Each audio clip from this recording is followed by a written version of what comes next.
Hello everyone, hope you're having a wonderful day, and today guys I wanted to go over a new Starkiller build for Remnant 2, because after the new patch we received last week, this weapon is gone from 0 to friggin' hero. So the Starkiller got a very notable buff, another weapon and mod that got the gunfire super juice treatment in last week's patch.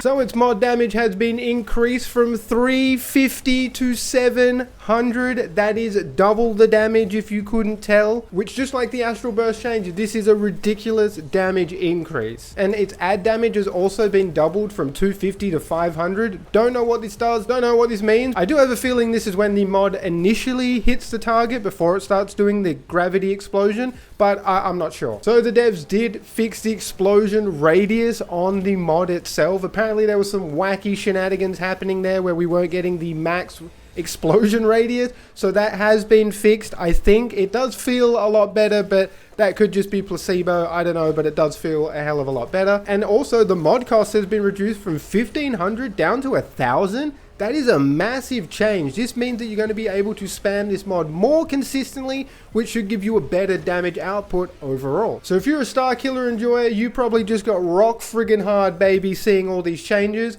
I know I sure did. So I've put together another mod build, the only kind of builds I seem to do on this goddamn channel, to showcase for you guys just how strong this weapon buff really is. So for this particular setup, we will be running Archon and Summoner to get the most out of our mod and also explosive damage. Bet you couldn't see that coming using two of the strongest mod classes for a mod build. The Starkiller mod with this setup I'm about to show you can get anywhere between like 14,000 and 17,000 damage when it crits, which is kind of nutty, which is enough to one-shot just about every aberration the game throws at your way. And if that doesn't do the trick, the Starshot's Big Bang mod will be there to pick up the pieces, or in this case maybe make more pieces.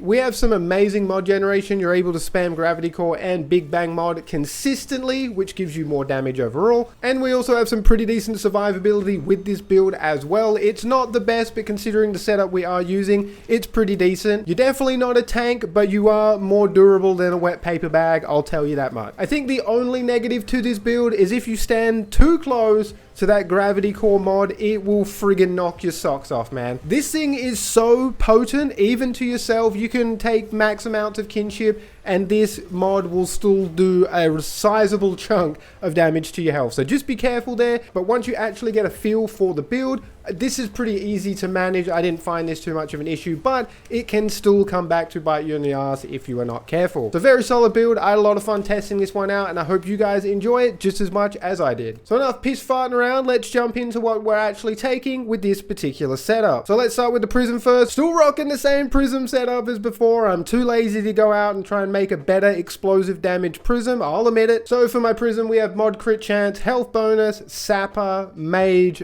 pirate, and also the legendary fragment I'm running is power fantasy. Since this is an explosive damage build, power fantasy is a decent slot in. You can go for more mod charges, wrecking ball, jack of all trades. All those legendary fragments are going to slot in quite nicely with this setup. And then for the fragments, I got explosive damage, mod power generation, and mod critical chance. I'm not sure if I'm fully set in stone on these fragments. I've kind of been like switching stuff in and out just to see how it actually feels. I was kind of playing around a little bit with modern skill cast speed, since the gravity core from the Starkiller does take quite a while to actually shoot out. I thought maybe if you get a bit more mod speed, it, you know, would the build feel better. It does feel a little bit better with the mod speed, but you do need the mod generation just to help get your mods back consistently. But I was having fun with modern skill cast speed, even taking the modern skill cast speed ring to have like 40%. But I just felt like this setup I think is the best, but there's plenty of other things you could play around with. Maybe you don't want the mod generation.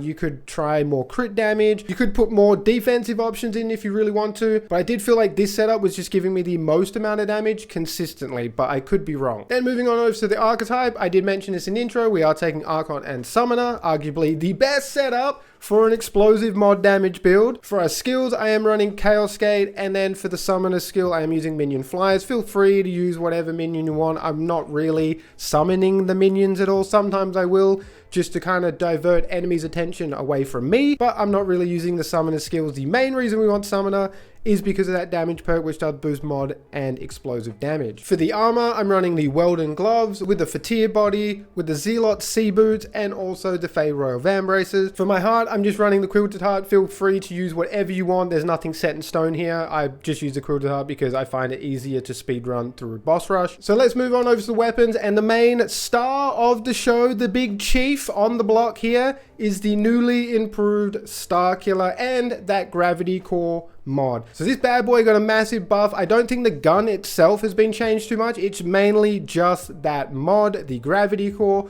which got the friggin' super juice. So in the intro, I already outlaid all the changes that this mod did go through, but it is an absolute powerhouse now. It is super potent. The fact that you're able to hit 14,000 to 17,000 damage with a crit, which is, that's going to nuke pretty much everything. It's so strong that even with 10 points into friggin' kinship, if you get hit by this blast, it probably will kill you. I'm not even joking. If you're in the center of the blast, you're just dead. There's plenty of times I thought I could dodge through the gravity core just to get through the end of the boss rush. Nope.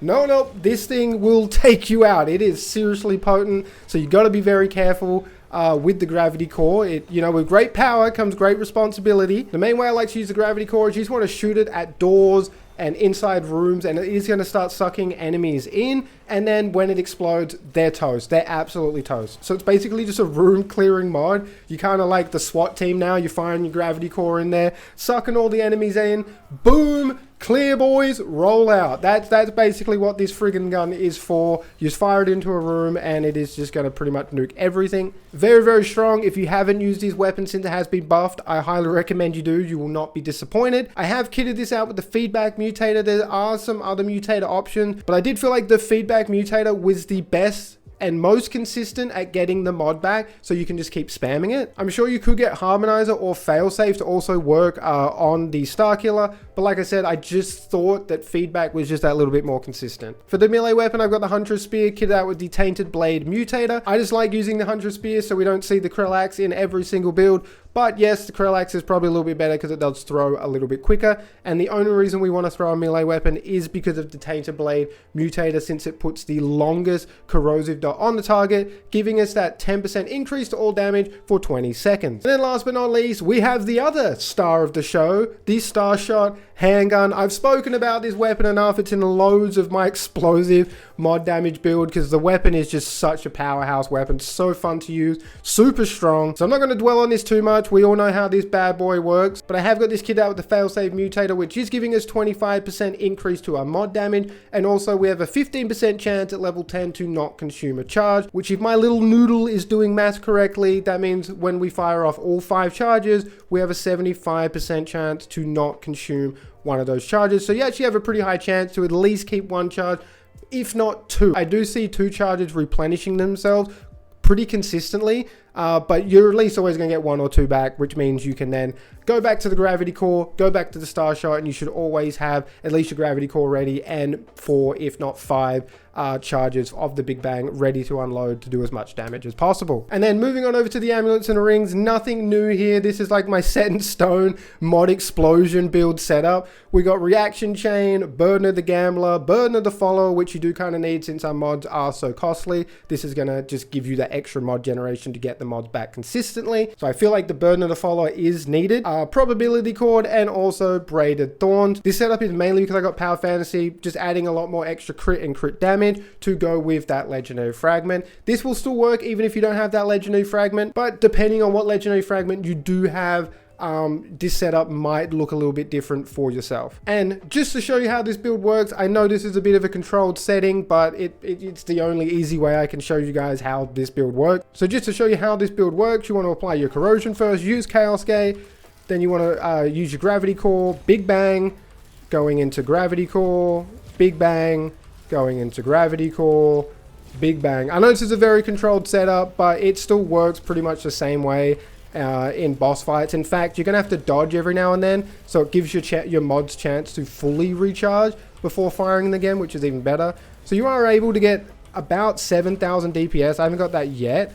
But if I keep going here, we will get that very shortly. But yeah, that is basically kind of how you use the build. You get like 6,500 to 7,000 damage. I have seen over 7,000 damage, but it just depends on how often you crit. We don't have 100% crit chance, but our crit chance is like 75%, maybe 80%. It is still up there, but you know, it does depend on how often you do crit. And then for the trait points, we do have 10 points into Fortify, 10 points into Affliction, 10 points into Kinship. You're definitely going to want Kinship, otherwise you will always nuke yourself with the Gravity Core mod on the Starkiller. I've got 8 points in the Swiftness. This is so we can just run away from the Gravity Core just a little bit faster and hopefully get the enemies stuck in there and they can just get nuked. I have 7 points in the Strong Back. This is so we can just wear a little bit heavier armor. I've maxed out Vigor, maxed out Spirit, maxed out Siphoner, maxed out Bark Skin, and we got 4 additional points into Endurance. And then for the Concoction, you don't need it, but the Bottled Shadeberry does go a long way getting that 10% extra mod power generation. You don't need it, it's only 10%, but that extra 10%, like I said, goes a long way. So that is basically it for the build video, guys. Hopefully this build did help you out. I had a lot of fun putting this together. This definitely isn't a co-op friendly build, I'll say that much, but it is a hell of a lot of fun